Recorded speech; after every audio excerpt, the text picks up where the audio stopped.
Hujambo na karibu tena mtazamaji wa The World News. Mimi ni Adam Hussein. Miongoni mwa yale tuliokuwa nayo ni kauli ya rais wa Marekani Donald Trump kwamba ndani ya masaa 24 ametangaza huenda akafanya jambo huko nchini Iran. Sambamba na hayo, rais huyo wa Marekani bwana Donald Trump, ambaye wakati huu anaonekana kuwa tayari kwa ajili ya mapambano zaidi dhidi ya Iran, ametangaza kwamba lazima wakati huu kuwe na mkakati imara wa kuweza kufanya mashambulizi dhidi ya Iran.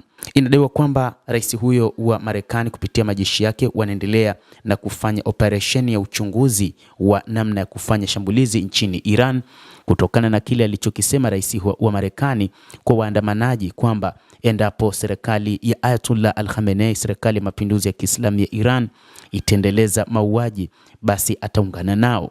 Hata hivyo, rais huyo wa Marekani Donald Trump ameeleza namna ya kuhakikisha raia wa taifa hilo wanaondoka katika baadhi ya nchi, hasa mataifa ya Ghuba.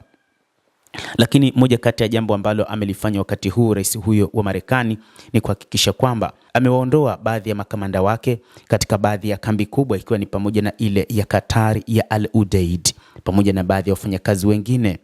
Hata hivyo, rais huyo wa Marekani kwa wakati huu mipango yake ni kuishambulia Iran, na ndicho kilichobaki wakati huu. Amedai kwamba ndani ya masaa 24 huenda akatumia njia nyingi kuhakikisha kwamba anafanya mashambulizi. Kadhalika, upande wa Iran unaendelea na maandalizi kwa ajili ya operation yoyote ambayo inaweza ikajiri wakati huu.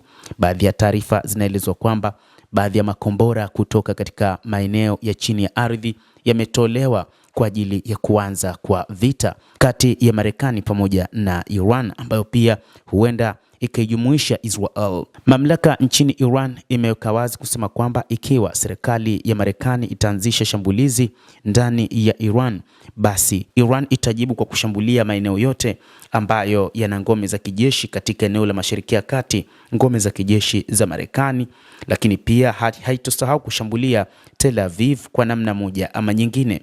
Na hivyo wakati huu inadaiwa kwamba makombora pamoja na silaha mbalimbali nchini Iran zimeandaliwa kwa ajili ya mapambano wakati wowote, kutokana na tangazo la rais wa Marekani bwana Donald Trump. Hata hivyo, baadhi ya taarifa zinadai kwamba katika kipindi hiki kumekuwa na wasiwasi mkubwa sana ndani ya Israel, ambapo inadaiwa baadhi ya raia wameanza kuondoka nchini humo kutokana na kuhisi huenda vita itakuwa kubwa zaidi, vita ambavyo Marekani itapigania kwa upande wa Israel.